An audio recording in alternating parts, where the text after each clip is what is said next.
Hello everybody, an exceptional new documentary from Motors TV, and this is a present from us to you at the end of the year. Remember a couple of months ago a special onboard camera program with Patrick Tambay as the consultant? Well, it was a huge success and a lot of you have let us know that you enjoyed the program. So we've decided to follow it up with this, a second edition, and since it's not a good idea to change a winning team, we're pleased to welcome back Patrick Tambay back with us to go through 16 new sequences. I wanted to ask you a short question in place of the introduction. It's true that when we watch this kind of program we get the impression that it was fabulous at the time on these circuits in the 80s, let's say. Great circuits, great drivers, enormous courage. In short, we get the impression that it was better than it is now. Is that true?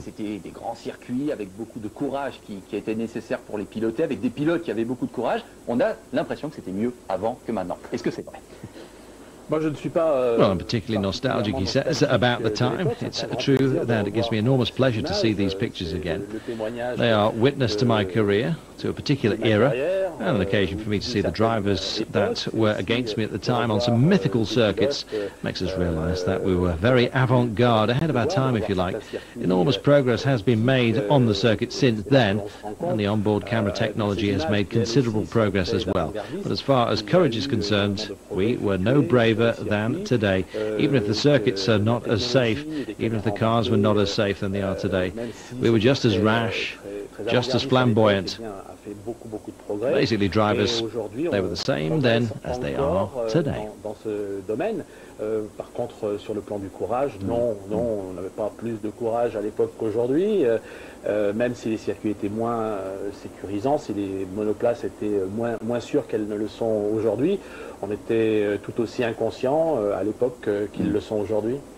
Ok. Allez Patrick, on va vite. Okay Patrick, let's get straight to the heart of the matter. We'll use the same equipment. I'll click on the mouse and we're off for the first sequence, and this is a surprise and it concerns you.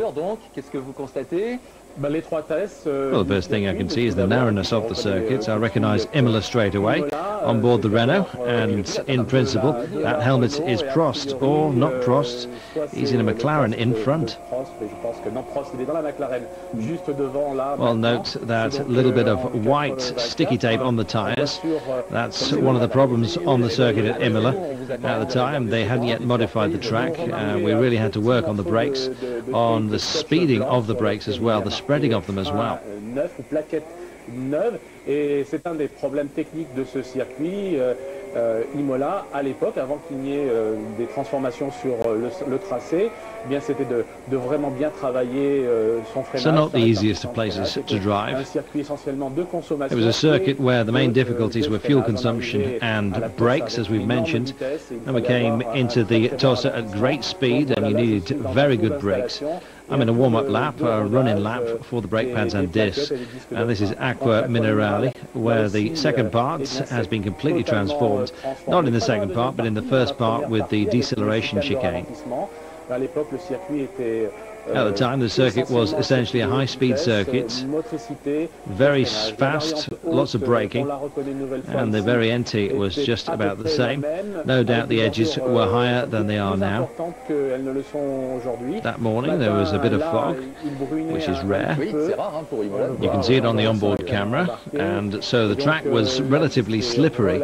And we went past Alain Prost earlier, and I think we're coming up to Niki Lauda. McLarens did really well that season. Good performance due mainly to the quality of their engines and electronics as well, in a period when the rules were limited. On était en période de réglementation limitée. Il y avait un moteur turbo qui était. And here you see a turbo engine giving up the ghost in the first warm-up lap. Pity for the driver.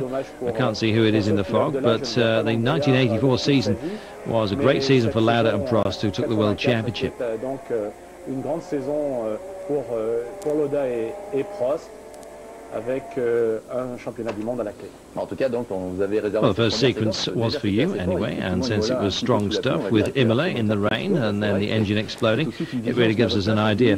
Let's put ourselves in your seat and say, I can't see anything. There must be some frightening moments with fog. Well, you get used to that kind of thing. You're prepared for it. In this particular case, the engine was cold and perhaps the overdrive pressure was badly adjusted, so the turbo just went. Okay, second sequence. We didn't have this circuit in our first program, so let's see it now. We have Jean-Pierre, Jabouille and Buenos Aires. An immensely fast circuit with this combination after the pits, right and left. Here too the circuit has been transformed a lot. We no longer go towards the end of the circuit with those huge right-hand bends.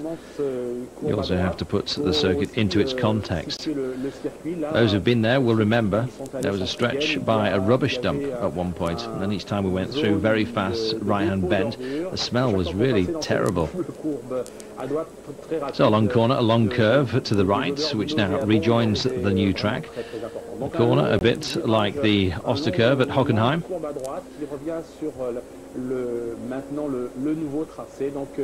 Well, the car had to be perfectly adjusted for the big bends, and the car had to perform well at top speed with a lot of power and gear use. That was the case for Rene, and Buenos Aires, a track that's much slower these days. Jean-Pierre Jabouille is having a few problems going in, and you can see the problems with the new turbo engines. It was their technical debut, if you like. They took time to respond and get things right. The drivers of that kind of technology were right on the edge and were often quite handicapped by it.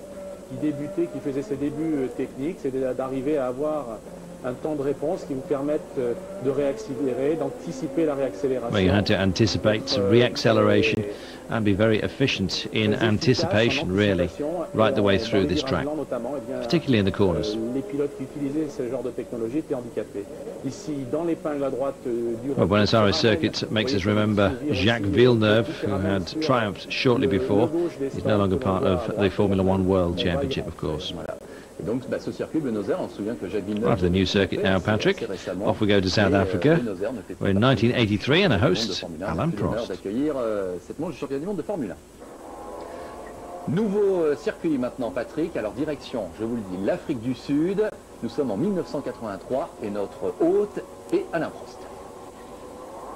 Yes, with Alain here, certainly Kyalami with this immense straight on the South African circuit. You really have to hold the left. You can see it's marked by this exit from the pits during a long distance right up to the end of the straight, where you have to brake really hard. Afterwards, there's a combination of very fast corners. And it's true that the circuits had a tendency to have many more of this kind of big corner than they do now.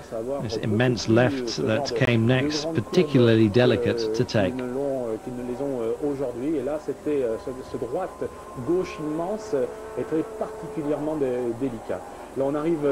We're coming into a slower section, which is just behind the pits below, and it too consists of a long right-hand bend followed by a medium left, and you can see that the adherence is excellent here. This is essentially a circuit for engine performance.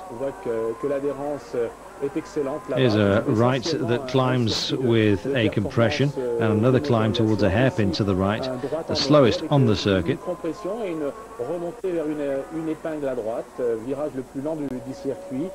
In 1984, I ran out of petrol just after this, a few laps before the finish. Then comes the long Kyalami straight, and this really is a circuit that essentially needs high speed and power with good braking stability for this right turn and the combination of big fast corners as well.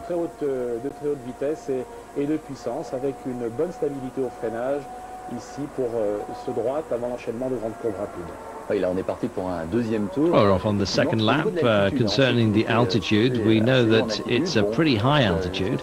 Does that make a lot of difference? Well, loss of power for atmospheric engines. The turbo engines were a bit less handicapped than their direct competitors, especially in this combination of long corners, which needed a perfectly balanced approach and a very efficient chassis.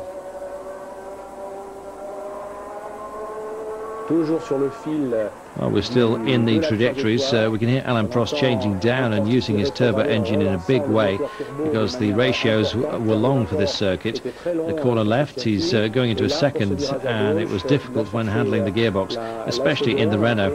To be efficient when changing down was difficult. It was a car that was hard to drive on this particular technical domain. We can hear the turbo engine really working hard. Des rapports. C'était une monoplace assez difficile à piloter dans ce domaine technique.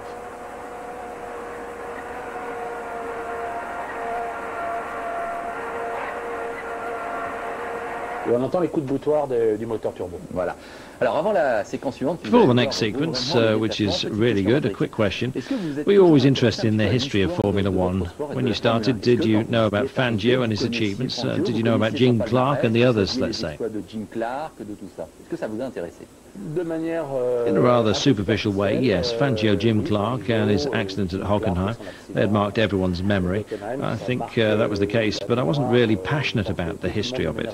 What I really loved was the technical side of driving. The rest came afterwards out of interest for my sport, but not to begin with. Nowadays, I meet some drivers, youngsters who are starting off and who have no real culture about the history of their sport, although they are passionate about driving and the technical side, just as I was when I was younger. Et un petit peu comme certains pilotes actuels, j'en ai rencontré quelques-uns, des tout jeunes qui arrivent et qui n'ont pas de culture particulière sur l'histoire de leur sport pour lequel ils sont passionnés. Faut-il trouver ça Well, do you normal? consider that this is normal or something of a pity? Non, je crois que ça dépend. I think it just entirely depends on the circumstances, on people's individual background and their personalities. Pas de signe particulier là-dessus. Bon, alors en tout cas, un des grands In any champions case, passés, we're going to see a bit of one of the great champions of the past, Jackie Stewart. And I'm going to ask you not to say anything because Jackie Stewart is commentating this lap of Brands Hatch himself. Brands Hatch, et puis ça n'est pas n'importe quel circuit, hein, vous serez d'accord, Brands Hatch, superbe circuit, et c'est donc Jackie Stewart qui nous commente ça en direct. Allez, on regarde.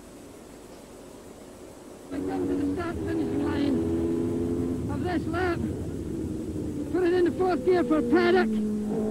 Off camber, left-hander, bit of weight. Put the power down in fourth gear. Brake hard into third, up into second, down into second, and for Druitt.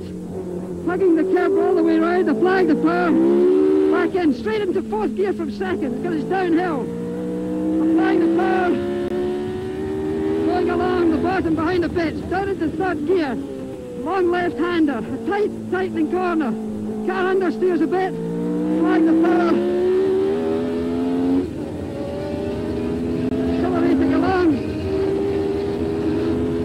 Outside of the car, braking hard.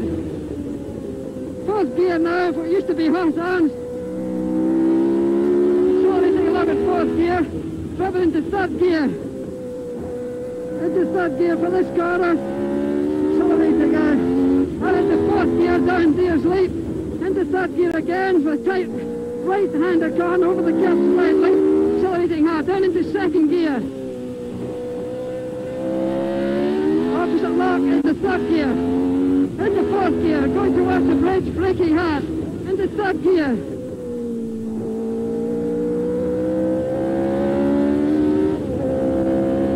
And right at the end of the... Well, it makes you realise what hard work it is, both from a breathing and a cardiovascular point of view. You can feel the tension mounting, the rhythm of Jackie's voice accelerating. It's one thing to do it at a standstill and quite another in the car. Note too the circuit at Brands Hatch, very difficult British circuit, which with Silverstone is at the heart of the whole history of British car racing. There's a lot of danger at Brands Hatch with a few metres of grass on one side and then the rail. It can be very tricky. Et une séquence d'autant plus remarquable. A sequence that is even more remarkable since it dates from 1978, officially 5 years after Jackie Stewart's retirement. So he climbed back into a Formula One car for the occasion, and it's a priceless document. The next sequence, a much criticised circuit, as we all remember. This is Mexico with Philippe Streiff welcoming us aboard. A circuit that received the wrath of all concerned since it was bumpy and dangerous.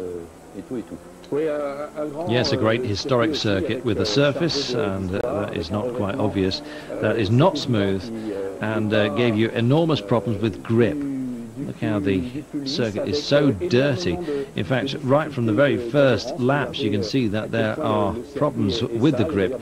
High altitude circuit too, with long portions at high speed, and the turbo engines at the time had an advantage on this kind of track. But you can see that the surface is worn, old and dirty, and this made it difficult to drive Formula One cars here. See the problems that Philippe Streiff is having to master his car, and extreme conditions really for everyone taking part here. Very difficult along the longer stretches. Big circuit, famous parabolic as well. Long corner to the right before the pits is slightly curved and banked. Very tough technically. Un des landmarks de ce grand circuit, c'est la fameuse parabolique, oui. Le long virage à droite avant les stands, légèrement incurvé avec un banking. Là, c'est toute la portion la plus éloignée, avec cet enchaînement de courbes qui ressemble un petit peu. This is the most distant portion. With its combination of curves that are a bit like those in Hungary. It was difficult to get into the right gear.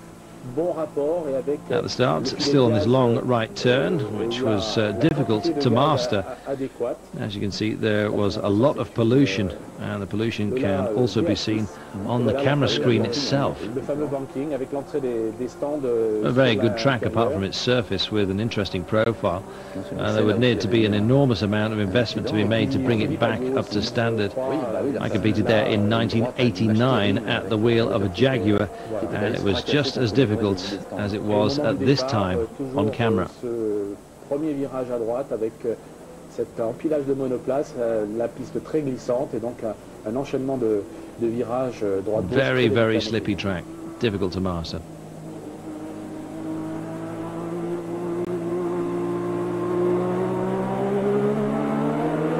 On voit qu'il y a beaucoup de pollution aussi à cette époque-là. So much pollution. Of course, you daren't touch your visor, otherwise it would just smear. So you just have to let those little black spots keep on growing until you got to the pits and maybe change the visor on your helmet. Particules de pneumatique et d'huile dans le tour d'installation. It was basically just debris and oil thrown up off the track by the car in front. Un profil intéressant. Il y a énormément d'investissements, il y aurait énormément d'investissements à faire. It was an extremely interesting track to drive, and it's a shame that it's been left to degrade as it has. Avec au volant d'une Jaguar, et c'était aussi difficile qu'à l'époque. Et ce circuit, effectivement, lui aussi ne fait The circuit is no longer part of the World Championship calendar either. In the first of these documentaries, there was a sequence that really struck our viewers. It was Montreal in the rain with Patrick Depailler. Remember, the track seemed to have been polished. We're going to return to Montreal, but this time in normal weather conditions. I will join Rene Arnoux, get back into the Canadian spirit. With Rene Arnoux, we're already going at good speeds, right, left, first of all, modified since then, long right, modified following the accident in 1986. As the right-left that I remember, with the pits now on the inside of the left-hand side of the track. Well, this portion hasn't changed. Then comes the little corner to the right, which always creates the same problems of speed and grip, with some hard braking for this right-left chicane, where Jean-Pierre Jabouille was to have a very serious accident just soon after this. And then this right, where Olivier Panis also had a very nasty exit from the track. Well, the course hasn't changed for this chicane. It's the one that governs the return towards the tunnel. The portion hasn't changed at all. The surface is just as delicate. The winter is hard at Montreal, and here under the tunnel there's always this little bump. The safety measures have been modified when it comes to the sandpits and the piles of tyres at the track extremity. And that used to be the entry to the pits, and we used to be accelerating hard in the front of the pits before these very difficult right-left corners, with one just before coming into the fastest stretch. Actually, I think it's rather a pity to have lost these corners, even if they were very, very difficult and very dangerous to go through, and even for the track officials to control. It was a hard track to race, that's for sure. Même si elles étaient très délicates et très dangereuses à passer et à contrôler pour les commissaires de piste. Well, it's true that the track was very narrow. You take it really fast, as you can see. Truly, the typical impression of a dangerous circuit, a circuit that is delicate, difficult, and is not really giving too much grip. Grip problems there were in the early days. Whistling that you can hear, that's the carbon brakes working when they're not at their ideal temperature, when they've not properly run in. These rapid stretches really are now doing well. As well known, Montreal is the most demanding circuit for brakes, well, a great circuit for brakes and for fuel consumption strategy, essentially because of a small problem of gearbox control or gearbox ratios. This technical element is always a weakness in the use of a turbo engine, for example. Modern technology with sequential gearboxes with a turbo engine, that would have been ideal, that combination.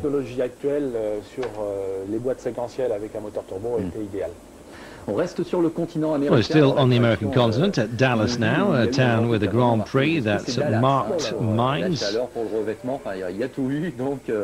mainly due to the heat, the surface, all that happened there as well. Here with you again. Well, you seem to be enjoying it, but I'm not. Here we have a circuit that was a real test at the formats of the American circuits. Blocks of concrete, protective fencing, a very narrow circuit. This was at the time when Bernie Eccleston and the FOCA were trying to find a home ground for a Formula One Grand Prix in North America. There was Dallas, there was Phoenix, Las Vegas, and Detroit. Phoenix, il y a eu Las Vegas avec Détroit, chaque Grand Prix avec plus ou moins de bonheur. C'était à l'instigation de Chris Pook, un promoteur et un organisateur américain très efficace. Mais ce circuit ce Grand Prix-là. This particular Grand Prix has its own history because it was very hot in Dallas and the surface didn't stand up to the longer races on that day. Second day it began to break up a bit like it did in Belgium at Spa a few years later, and we had enormous difficulty in keeping our cars on the track. It was a real nightmare. Note the narrowness and how difficult it is to control the car equipped with a turbo engine. I think it was Keke Rosberg who won this race with an atmospheric engine.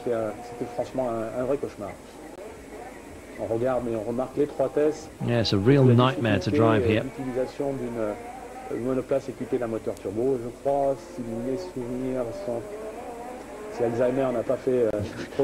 Yes, I didn't take many pleasant souvenirs away from this particular circuit. So one for the atmospheric engines. You know it all, my dear Patrick. To conclude the first half, let's join Patrick Depailler at the wheel, and it has to be said that Patrick Depailler with an onboard camera is quite something. We're going to join him on a very prestigious circuit with a pretty surprising view on the car that has remained in more than one memory, the six-wheel Tyrrell. Qui est restée elle aussi dans toutes les mémoires. Donc là, c'est la totale, Patrick. C'est Patrick Depailler à Monaco avec la tirée à Ciron. Ah, c'est Monaco. Donc, oui, effectivement. It is, of course, Monaco with a car that was hugely intriguing and which gave its drivers the pleasure of driving something pretty exceptional. The technology wasn't avant-garde, and it was designed by the Tyrrell stable that didn't hesitate in their choices with Elf. Look at the little wheels in the front, which obliged Goodyear to work on a very unusual casting. Note too the enormously wide turning angle at the hairpin and then at the Porsche. Watch the work of Patrick's feet under the tunnel when it à comes. travailler sur des enveloppes tout à fait particulières. On aura remarqué l'énorme angle de braquage à l'épingle de l'ose, ensuite au portier. On peut aussi observer le travail des pieds de Patrick Depailler, ici sous le tunnel. Une technique de pilotage vraisemblablement bien différente. Ils avaient, Yes, technically very different from the other cars. Moins de surface, de résistance, pénétration dans l'air. Il y aurait peut-être une empreinte. This Stewart has no bodywork for the needs of the camera. It's obviously very spectacular. Changing down by hands. This is a pretty precise example of the work the drivers had to do before the introduction of electronic sequential gearboxes back to the starting points, and it really is a fabulous sequence, it has to be said. Rétrogradage à la main, là c'est un exemple bien précis, bien réel du travail que les pilotes devaient accomplir avant l'introduction des boîtes séquentielles électroniques. Et le retour au point de départ. Mais là, vraiment une séquence fabuleuse, il faut bien le dire. Patrick, on marque. A great sequence. Thank you very much. We're going to take a short break, but we'll be straight back. Well, we're still with Patrick Tambay in the magnificent studio belonging to our friends at the AFAVA, where we will continue watching these magnificent sequences from our onboard cameras. Patrick, we're going to see a sequence from 1978 with you after the debuts. I wanted to ask you a question about your debut, your starting point. You started in Formula One with the Ensign team. What are your feelings at the time?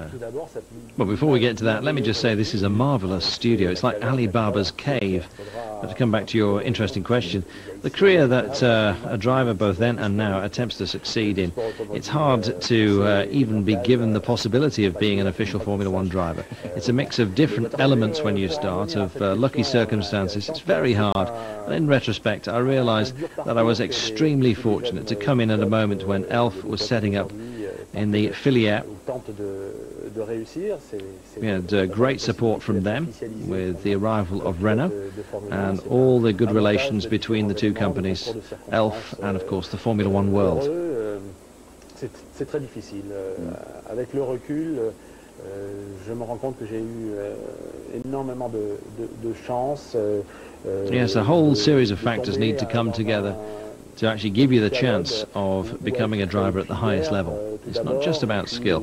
Everything has to be in place. Très important de leur part avec l'arrivée de Renault et puis tout un relationnel que Elf. Well, the way that everything came together, our whole generation benefited, and it is much more difficult today because there are a lot of problems. At that time, there was a lot of personal hard work to be done, a lot of using your relationships, your connections, if you like. I think if anything, that's even more the case these days. Well, I met the director of Theodore Racing and Ensign right at the start of the year, and it was necessary to do some financial dealing with him even then. The sums were not the same as they are now, and he followed this initiative by putting a second car at Ensign at my disposal, and it went well right from the start. Et l'année prochaine, l'année d'après, and the year after you went to McLaren, and that is the sequence that we're going to see here. At the time, it was perhaps not the right choice. I had two options then at the end of 1977. First of all, to join Ferrari, Mauro Foggieri. I can witness to that because he was the originator of the negotiations and discussions. And then I signed with McLaren and I met Teddy Mayer and Philip Morris in London, and they offered me a contract, and I was a bit surprised. The first meeting with Enzo Ferrari had been cancelled, and I had said to myself that I wasn't going to hang on, I was going to take any chance that came my way. They made it understood that I would be teammate to James Hunt, former world champion, and with the McLaren team in full expansion, that was going to work really well. Meanwhile, at Ferrari, Carlos Reutemann, well, relations would have been more difficult than with James Hunt. As well as that, Ferrari was going into Michelin tyres and were probably going to have a difficult season. So I made a choice that I regretted later, not in 1978, but more particularly in 79, since the McLaren wasn't a good car, whilst that year Ferrari, with their Michelin tyres, had an extraordinary season with Scheckter and Villeneuve. In 1982, I was given a second chance. que j'ai regretté ensuite, pas en 78, mais particulièrement en 79, puisque la M28 était une voiture ratée. Puis cette année-là, Ferrari avec les pneus Michelin fait avec Scheckter et Villeneuve une saison extraordinaire. Et l'histoire dira que plus tard, en 82, j'aurais eu une deuxième chance. En tout cas, donc là, on vous a suivi. In any case, we followed you at the wheel of this McLaren in 78, and it was on the circuit of Zandvoort. Next sequence, back with Philippe Streiff.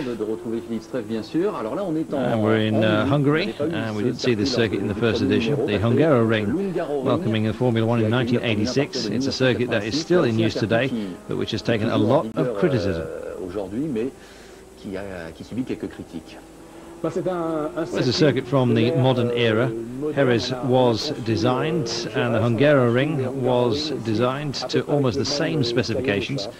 That is to say that it had to be 4 kilometers maximum, there had to be numerous corners, it had to be somewhere that lent itself to spectators, and where the spectators could see the cars as closely as possible. Speed shouldn't be too high, so that no one got too far in front, and it had to be no more than 4 kilometers, so as to have a high number of laps for the spectator quality.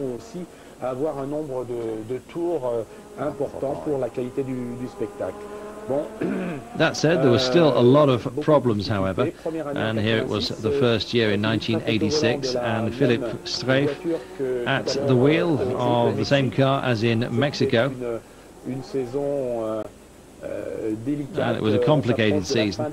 We were just coming to the end of the turbo engine era. In 86, I was at the wheel of a Lola Beatrix Ford with Adrian Newey as engineer and Ross Brown in the factory, a team set up by Teddy Mayer and Carl Haas. Ross Brown à l'usine,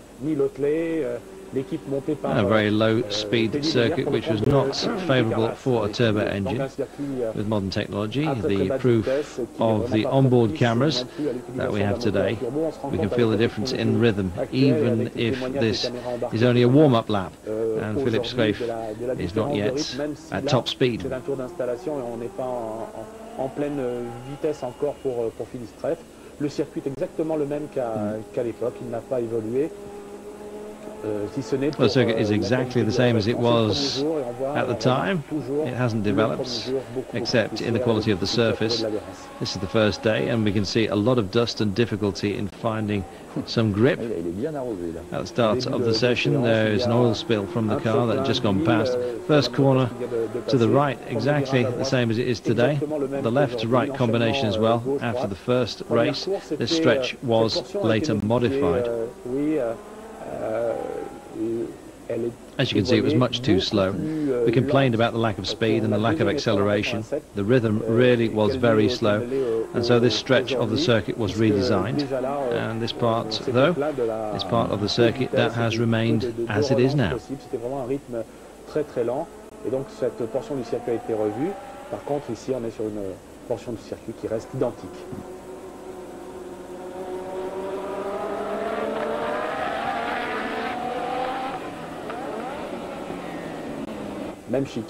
Same chicane now, same problem, same combination called the snake. Vision impaired by oil from Nigel Mansell, we see. At the time we didn't yet have the film and roll that cleaned the lens.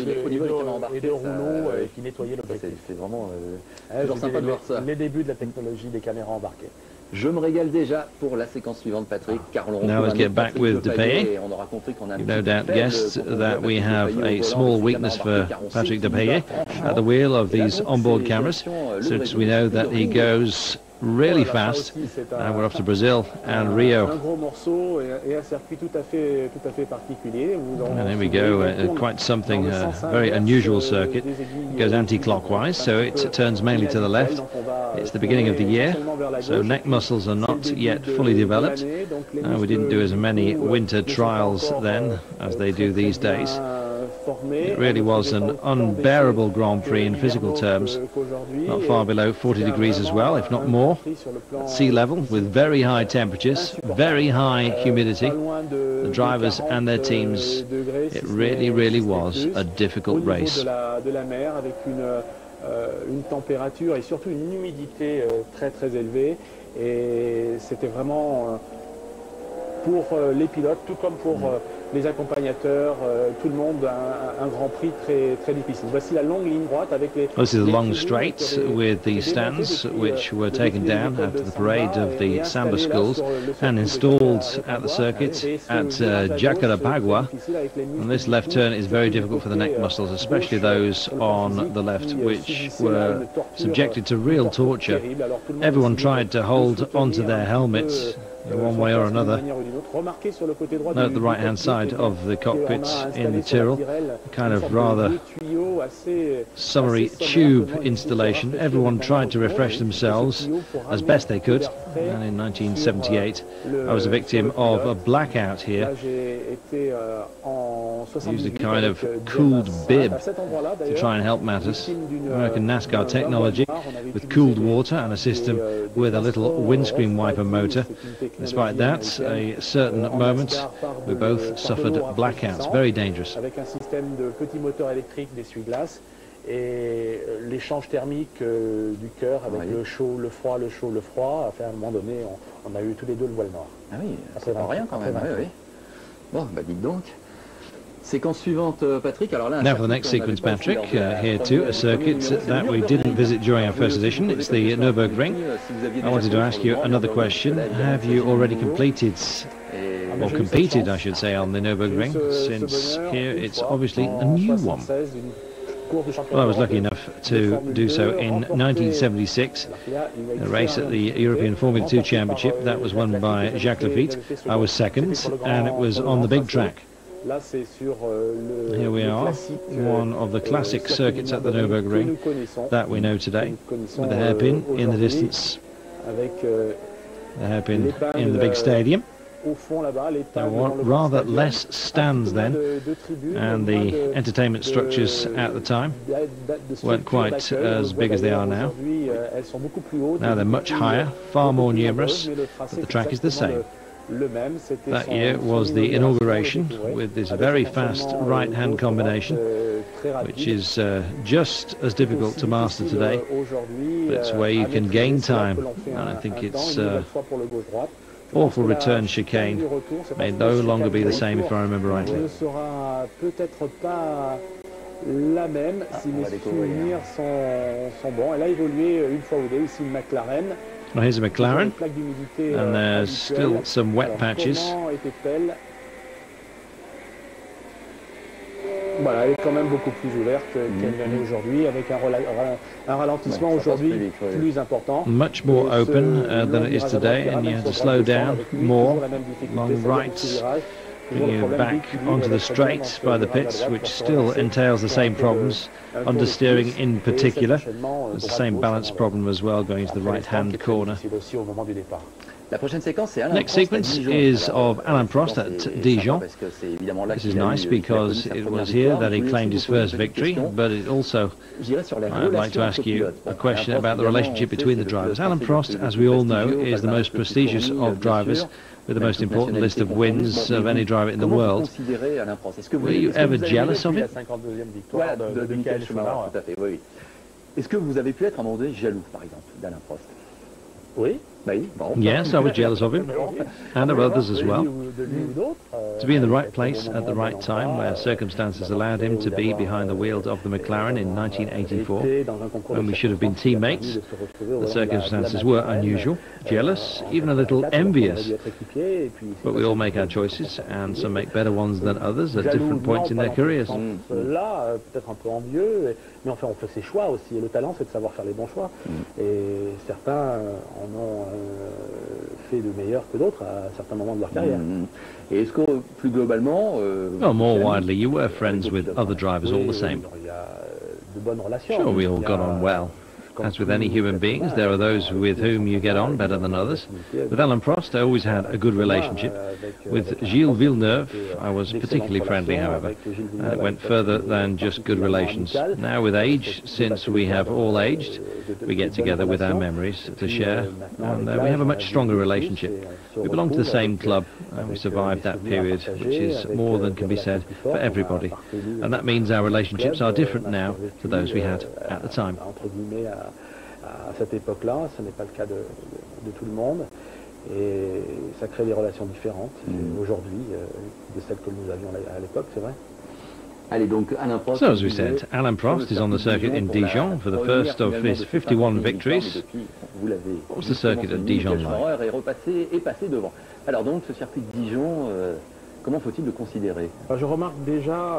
Well, you can always see that on Alain Prost's Renault, that the front wing is moving a lot, so there's a problem with its installation. Here we are in the combination of historic corners that everyone remembers. Historic fight between Rene Arnoux and Gilles Villeneuve. They're generally very fast races because Dijon is a high-speed circuit where the Renault turbo engine with Jean-Pierre Jabouille won its first victory. And this is one of the slowest corners on the circuit with a compression to the right going uphill, where it's important to find good drive. And then after the corner to the left, we come into a very delicate combination of corners, a really difficult section. All the drivers who compete at Dijon will say it. These are corners taken at high speed and on a slope, not flat out, but biased, and it's always difficult to get the right balance, especially in this right with a bump. A compression afterwards and all the conditions, the top speed on the straight as well combined. Yes, Alain Prost went into the pits here, technically very tough. A very short circuit too, surprising now because a lap only takes about a minute. Well, now we're off across the Atlantic to Watkins Glen, and Didier Pironi at the wheel of a Tyrrell. Tyrrell, who at Watkins Glen had one of the saddest episodes in their history with Francois Sever's accident, when he was the leader of a young generation of drivers and also the protege of Ken Tyrrell, Jackie Stewart and Francois Guittet. It was following the death of that elf youngster that the filiere policy was set up, and we can see how dangerous this circuit is too with its rail. The great lesson that Ken Tyrrell taught his drivers was that the most important thing was to finish, that above all they should drive their cars as if they were going between pieces of glass. And you realise here that with a 2-metre border of grass on either side and a rail that was badly fixed to the ground, the problems of security were underlined, and the enormous defect on what was otherwise a very pleasant circuit.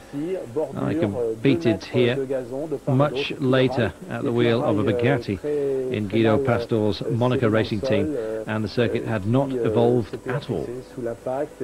Et donc des problèmes de sécurité qui se sont trouvés soulignés.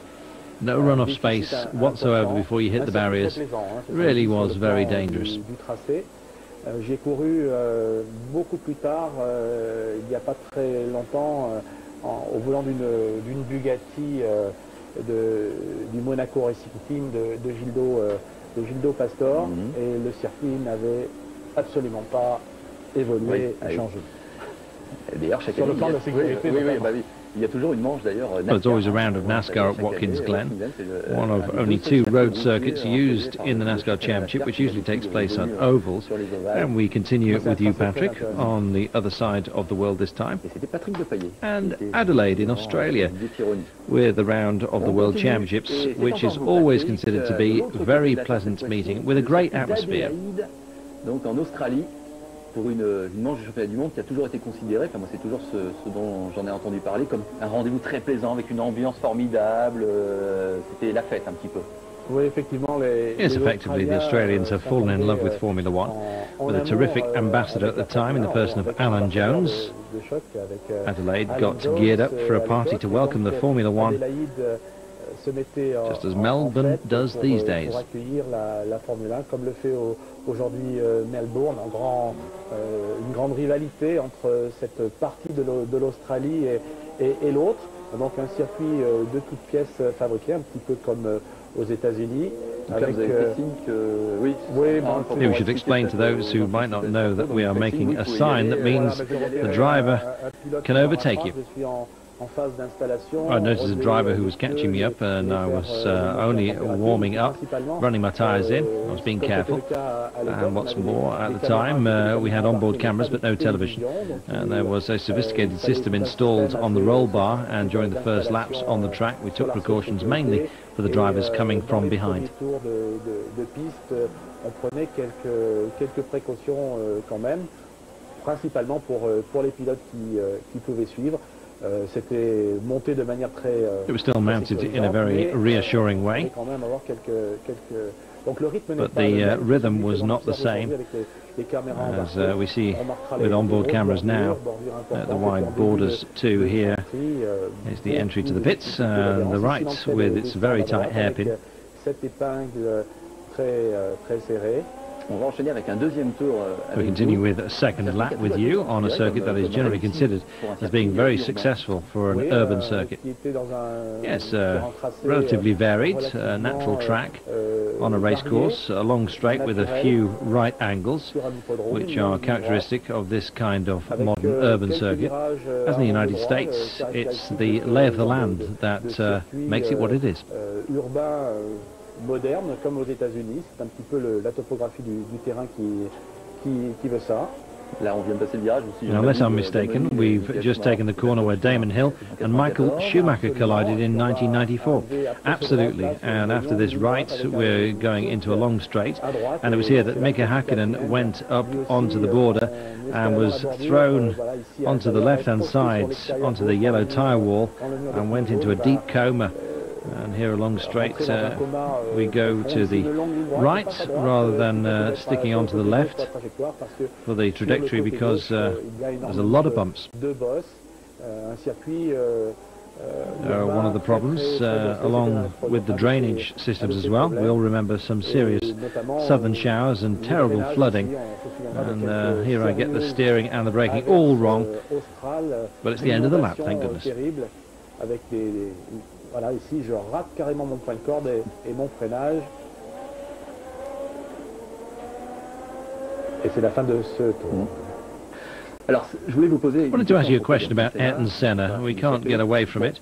We have to admit he was the fastest driver ever in the history of Formula One. In any case, with the same car, he always went faster than any other driver. Do you think that this is true, and what is the explanation for that phenomenon? Well, there are a whole lot of reasons. Firstly, his professionalism, his talent, and I would even say his way of looking at a race. He imposed on his teammates, I think on all his teammates, the need to work much more seriously than they ever had before. A very methodical person, very hard-working, requiring long debriefing sessions. He was always looking for progress, rather like Michael Schumacher. Un garçon très méthodique, très assidu, demandant de longues séances de débriefing, toujours à la recherche d'un progrès, un petit peu comme le fait... When he had his approach to racing, which at the time meant he performed better than any other drivers. It was as simple as that. À cette époque-là, le plus performant des pilotes de l'époque. I believe that contact with him meant that Alain Prost also worked even more professionally. He discovered a lot of things through contact with him. As an exterior observer, I think that he pushed his team ceaselessly, and he pushed his engineers and his technicians ceaselessly as well, much as Michael Schumacher does today, apparently, as all drivers today need to do. But do you have the feeling, given the innate talent, that it was difficult to be jealous of him in the end, to return to what we were saying earlier, that even other drivers were in sheer awe of him? Is that true? Well, yes, exactly. Right from the start, it was noticeable that Ayrton Senna had something unusual, rather special, in his relationships and in his behaviour as well. I've had a few personal anecdotes about that, and his arrival was accepted more or less as remarkable, rather like Schumacher's. When a young driver arrives and starts to drive, you know if they're going to be amongst the very best. And with him, this was the case. Right from the start, people like him are noticed. Some accepted it, others rather less so, conscious of a rival in their midst. Ayrton Senna was quite exceptional. seulement des bons. Donc Senna, Schumacher faisaient partie des très très bons d'entrée de... Yes, in the shadow of such a man, it can be very, very difficult. He really was a very different kettle of fish altogether. Voilà, donc Ayrton Senna tout à fait exceptionnel. Et donc on va en profiter. While we're on the subject, let's join Ayrton Senna at the wheel of this magnificent all-black Lotus in the streets of Monaco for 2.5 laps. Let's make the most of it. Patrick, on va vraiment déguster ce plat.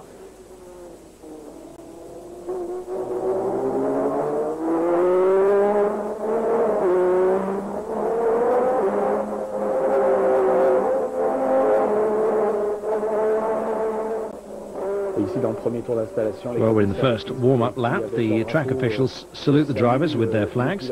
They really enjoyed building friendly relationships. Ayrton Senna also worked on these relationships because at Monaco it is very important to be able to count on the competence of the track officials. Your life often is quite literally in their hands. Cette complicité, car à Monaco, c'est très important que de pouvoir s'appuyer sur les compétences de l'ensemble des commissaires de piste qu'il faut saluer aussi. Et puis ce virage à droite du portier où Ayrton Senna va perdre une course un petit peu plus tard. Well, here is a right-hand portier corner where Senna lost a race a bit later. He was the king of Monaco, but he did make a few mistakes. His list of wins is exceptional, but he could have taken it even further without the mistakes at Portier. A mistake caused by a lack of concentration. And it's so narrow, and these cars were much wider than those today. A lot of precautions were necessary. With much wider back tyres, it's still the same problem, of course, these days. The port chicane now, then the piscine combination. And here the Raskas hairpin with Anthony Noge corner. I'm going to keep quiet now and enjoy it. Tyres are warm, he's off.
Well, note the great difficulty of using a turbo engine at Monaco.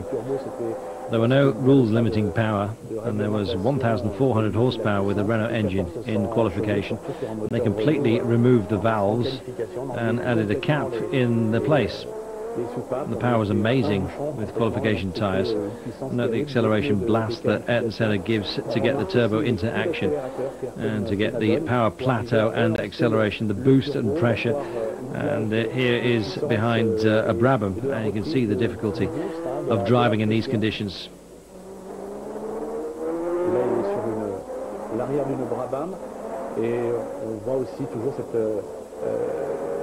difficulté de pilotage, avoir à quitter le volant. Là, ça passait, oui, Just look at him go. Very tight on the bump. Right hand, frequently changing gear while trying to keep the wheel in the right place. Very tough. Au bon endroit, et lorsqu'on compare avec un moteur ici, et j'ai l'impression que ça doit être tombé sur une Théodore. Ah oui, faudrait voir. Ce qui est remarquable, c'est la différence de rythme. What is amazing is the difference in rhythm compared to the onboard cameras now, with 18,000 revs, sequential gearbox and almost automatic gear changes. The drivers are mainly concentrated on their braking efficiency, their entry speed on curves and anticipating acceleration. There really is a big difference in that. Sur l'anticipation de l'accélération, même si aujourd'hui ils sont dans ce domaine aussi un petit peu maîtrisés ou contrôlés par les systèmes techniques d'anti-patinage. On voit vraiment de grosses différences. Ouais. Bon, ben, c'est terminé. Well, that's all for this second edition of this very special kind of program, and we had no hesitation in producing it with Patrick once again, and I think we made the right decision because it really was extraordinary, and your comments were, as usual, extremely welcome and interesting. Thanks for that. Patrick, thank you for coming, and we hope to see you again on Motors TV. As for you at home, thanks for being with us. It's bye-bye. À bientôt.